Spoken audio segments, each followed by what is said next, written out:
Conselhos para crentes fracos, versão condensada por Richard Baxter. Introdução. Prefácio. Dedicatória do livro à Igreja de Kidderminster. Introdução. Tarde demais para ocultar as fraquezas dos cristãos. O texto. Ora, como recebestes a Cristo Jesus, o Senhor, assim andai nele radicados e edificados e confirmados na fé, tal como fostes instruídos, crescendo em ações de graças. Colossenses 2, versículos 6 e 7. A doutrina do texto. Aqueles que salvificamente receberam ao Senhor Jesus Cristo, ao invés de descansarem neste estado como se tudo já houvesse sido alcançado, devem passar o resto de seus dias andando nele, enraizados e edificados nele, confirmados na fé, como os apóstolos ensinaram, e abundando especialmente em alegres louvores ao nosso Redentor. Primeiro, o que é ser confirmado na fé? O que não é? Um crente confirmado, ao contrário de um crente fraco, não deve ser avaliado, em primeiro lugar, pela ausência de todas as dúvidas e temores.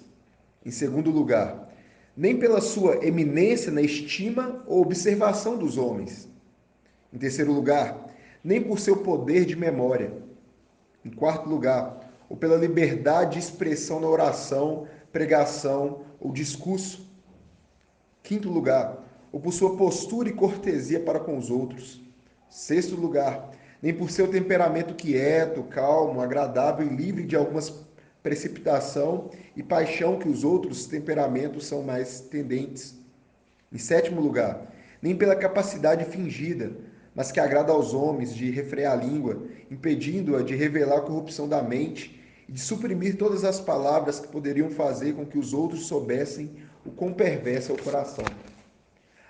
Há muitos dons louváveis e desejáveis, os quais não evidenciam tanto a sinceridade com relação à graça, e muito menos o estado de confirmação e estabilidade. O que é? Confirmação consiste no elevado grau daquelas graças que caracterizam um crente, e este elevado grau se manifesta nas suas práticas. Primeiro, quando a santidade é como uma nova natureza em nós, nos dá prontidão para atos santos, nos torna livres e prontos para tais atos e nos torna fáceis e familiares para nós. Enquanto que o crente fraco sente dificuldade e mal consegue compelir e forçar sua mente a essas ações. Em segundo lugar, quando há constância e frequência de ações santas, que demonstram vigor e estabilidade de inclinações santas.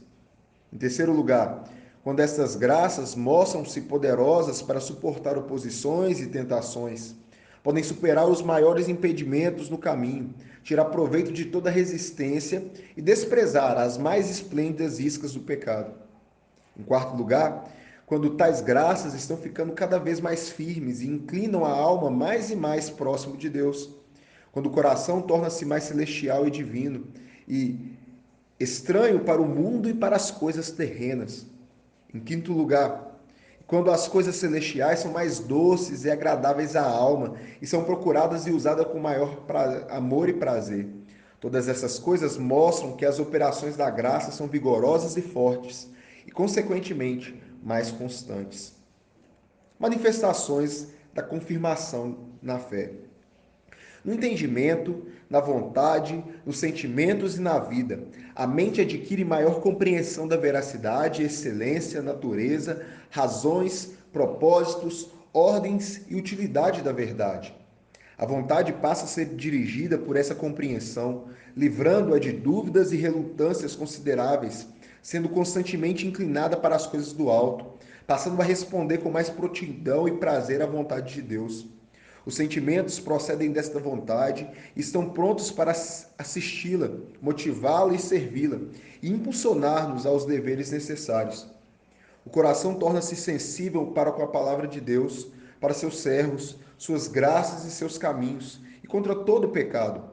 Quanto à vida, passamos a considerar a nós mesmos, nosso tempo e tudo o que temos de Deus e não nosso, e somos inteiramente e sem reservas entregues a Ele, vivendo para seu inteiro agrado, inteiramente submissos à sua vontade. Segundo, incentivos para que você seja confirmado na fé. Primeiro, compromisso de prosseguir. Cristo, como um médico e capitão, quem vai a um médico é porque está disposto a submeter-se ao tratamento. Quem se apresenta como voluntário no exército é porque está disposto a lutar. Segundo, se não houver desejo de progredir, a conversão não é sadia. A graça não é verdadeira se não houver desejo de maior porção dela. Terceiro, quanto labor seria desperdiçado e quantas esperanças frustradas, nossas e daqueles que se preocupam e empenham por nós. Quarto, quanto da obra da salvação ainda está por acontecer. Nós encontramos o caminho certo, mas ainda há uma jornada para caminhar.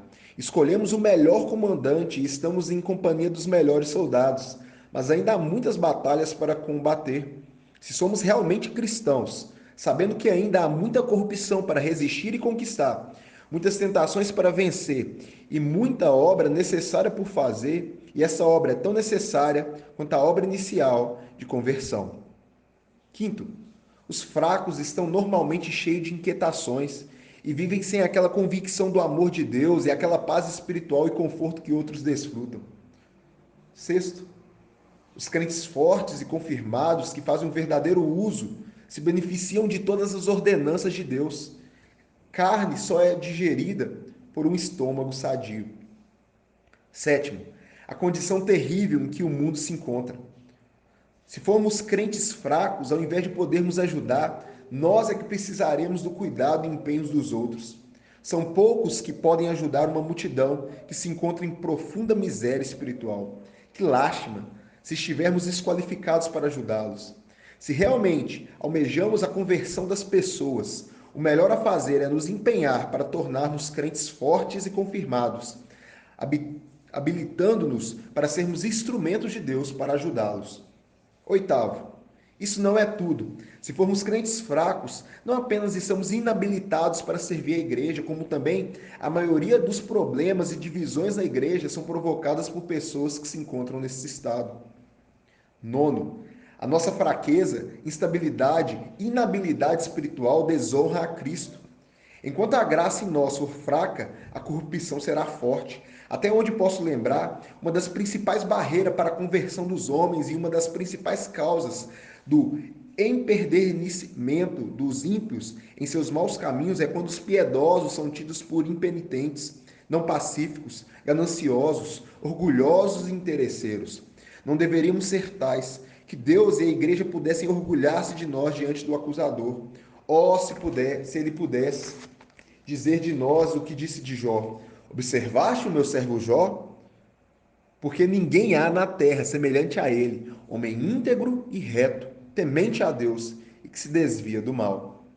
Em 10º lugar, pior do que isso, além de desonrar a Deus, podemos facilmente tornar-nos instrumentos de Satanás para a promoção de seus terríveis desígnios de oposição a Deus. Eu afirmo com vergonha e dor no coração que o excesso de fraqueza e instabilidade de crentes professos tem sido instrumentos mais poderosos de Satanás para a consecução de seus desígnios, para o obstáculo do evangelho, para a vituperação do ministério, para a divisão da igreja e impedimento de reformas espirituais do que a maioria dos notórios profanos. Em 11º, enquanto formos fracos e não confirmados, encorajaremos os ímpios nas suas falsas esperanças, por sermos tão parecidos com eles. Enquanto não perceberem mudanças substanciais, os descrentes não serão de modo algum estimulados a mudar de vida. Pelo contrário, serão estimulados a permanecer no pecado. 13º lugar, devemos considerar, por outro lado, que se não formos crentes fortes e a graça de Deus não brilhar em nossa vida, estaremos roubando a Deus e a igreja da glória que são devidas. A graça de Deus em nossa vida é um dos meios apontados por Ele para a honra do seu Filho, do seu Evangelho e de sua igreja, e para a convicção e conversão dos pecadores. Portanto, se não usarmos esses meios, estaremos roubando a Deus e a igreja daquilo que lhe é devido, e privando os pecadores de um dos meios de salvação. Assim brilhe também a vossa luz diante dos homens, para que vejam as vossas boas obras e glorifiquem ao vosso Pai que está nos céus. Em 14º, já consideramos as coisas difíceis que ainda poderemos vir a sofrer neste mundo? Como poderemos enfrentar as tempestades desta vida se formos crentes fracos e instáveis, se não fortalecermos no Senhor e na força do seu poder? Como poderemos ficar firmes contra as ciladas do diabo, se não nos revestirmos da armadura de Deus? Como poderemos resistir no dia mau, vencer tudo e permanecer inabaláveis? 15º, as mesmas razões que nos moveram no início a nos converter deveriam mover-nos agora a sermos crentes fortes e prósperos espiritualmente. Se naquela época foi razoável deixar tudo por Cristo e segui-lo, certamente também é igualmente razoável que o sigamos até o fim, até alcançarmos aquela santidade a qual é o propósito pelo qual a princípio seguimos. Ou será que Deus nos decepcionou, nos frustrou? Nós o temos experimentado. Que mal ele nos fez para ficarmos vacilantes em obedecê-los e avançar progredindo na fé? Será que colhemos dele alguma coisa que nós arrependemos ou envergonhamos? 16º. Além disso, agora ainda temos as experiências que anteriormente não dispunhamos para estimular-nos. A princípio, apenas pela fé viemos a Cristo. Agora que já temos a experiência da graça salvadora e santificadora de Cristo, vamos estacionar, ou pior, retroceder? Agora que já experimentamos a redenção, a remissão dos nossos pecados, a adoção, as incontáveis experiências da suprema riqueza da graça de Deus em bondade para conosco, vamos acobardar-nos ou andar com passos menores do que as que inicialmente demos? Jamais. Deus nos livre disso. À medida que o tempo passa, nossos passos devem ser mais largos e firmes. A vereda dos justos é como a luz da aurora, que vai brilhando mais e mais, até ser o dia perfeito. 17º. Muitos de nós têm de se considerar que já estão há bastante tempo na família e na escola de Cristo. Se fôssemos principiantes, poderíamos apenas ser exortados a crescer, mas não reprovados por não havermos crescido. Mas muitos de nós, na verdade, devido ao tempo decorrido, já deveriam ser mestres, bem qualificados, preparados e treinados na palavra da justiça. Para muitos de nós, já era tempo de amarmos mais a Cristo, termos mais intimidade com nosso Deus e obedecermos e sermos mais dócil e facilmente guiados e ensinados pelo seu Espírito. Devemos considerar não somente o tempo decorrido, mas também os meios de graça que temos usufruído. Temos tido a oportunidade de ler bons livros, temos tido o privilégio de conhecer, ouvir, comungar com homens de estatura elevadíssima. Deus nos tem dado a bênção de nos cercar dos piedosos. Apesar de tudo isso, não vamos progredir na fé até alcançarmos uma estatura mais digna da vocação a que fomos chamados? 18º. Também deveríamos ser incentivados ao considerar o quanto outros têm progredido em menos tempo e com muito menos meios de graça do que Deus tem nos proporcionado. Os santos do Antigo Testamento tinham muito menos luz que nós e muitos deles alcançaram uma estatura muito superior à nossa. Muitos não têm tido as oportunidades que temos e, contudo, alcançam maior determinação, firmeza e piedade do que nós. 19º. Consideremos também que a nossa santidade é da mesma natureza que teremos na glória, embora não no mesmo grau. Portanto, se não estamos desejosos de progredir, isso dá a entender que não temos amor por nossas almas nem pelo próprio céu. Como podemos almejar a santidade na glória se não a desejamos ardentemente aqui? 20º. Consideremos também que quanto menor for a graça, menor será a glória. E quanto maior for a santidade, maior será a nossa felicidade aqui e na glória. 21º. Consideremos ainda a infinita grandeza, bondade e majestade de Deus. Oh, se tivéssemos apenas um vislumbre da sua glória, se conhecêssemos melhor a majestade de Deus, saberíamos que Ele, o melhor, é muito pouco e que a leviandade não é tolerável no seu serviço. Lembremos-nos das suas palavras a Arão, depois de haver fulminado Nadab e Abiú por terem apresentado fogo falso diante do altar. Mostrarei a minha santidade naqueles que se achegarem a mim, e serei glorificado diante de todo o povo. 22º. Considerem também que um preço extraordinariamente alto foi pago pela nossa redenção, o precioso sangue de Cristo. 23º. Consideremos também que a glória prometida no Evangelho é extraordinária e que vivemos na esperança de tomar posse dela para sempre. Que a grandeza dessa esperança se manifeste na determinação, integridade e diligência de nossas vidas. 24º.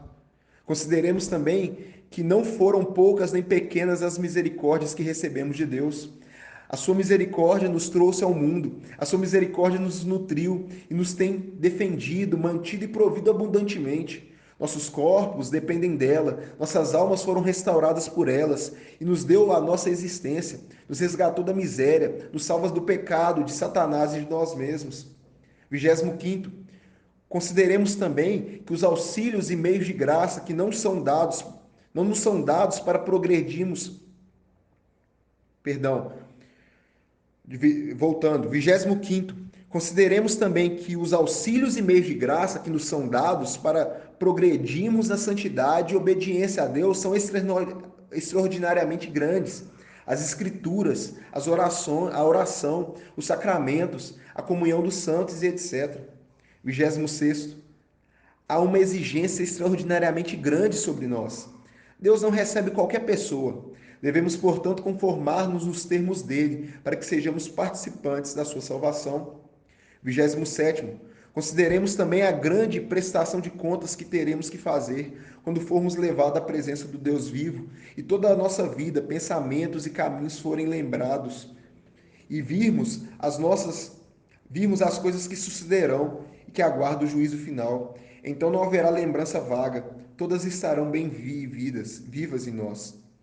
28º. Consideremos também o grande empenho empregado com relação às futilidades da vida.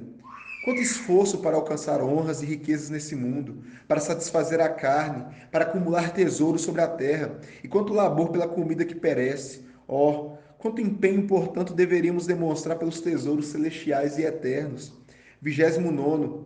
Consideremos ainda quão diligentes deveríamos ser, visto que é certo que jamais iremos tão alto, nem seremos tão diligentes, embora tenhamos feito o melhor que pudermos. Sim, aqueles que mais progredirem ficarão tão aquém que lamentarão não ter alcançado mais. Os maiores santos da terra confessarão lamentando quão pouco é o amor deles por Deus em comparação com o que deveria ser. 30º. Finalmente, consideremos quão grande é o nosso compromisso para com Deus. Em primeiro lugar, estamos mais estreitamente relacionados com Cristo do que quaisquer outros. Em segundo lugar, estamos compromissados com Ele por votos e alianças mais frequentes do que quaisquer outros homens. Os lugares onde nos ajoelhamos, oramos e fizemos promessas serão testemunhas contra nós se não ficarmos firmes com Deus. Em terceiro lugar, fomos nós que desfrutamos do cerne das misericórdias de Deus. Outros tiveram apenas as migalhas que caíram das nossas mesas. Outros tiveram apenas as graças comuns, mas nós tivemos as grandes e especiais misericórdias que acompanham a salvação. Em quarto lugar, nós temos o Espírito e uma vida divina dentro de nós, os quais o resto do mundo não conhece. Certamente aquele que fez novas criaturas e nos fez participantes da natureza divina, espera algo de divino dos nossos sentimentos e devoções. E quinto lugar, além disso, é para nós mais do que outros que a palavra e mensageiros de Deus são enviados.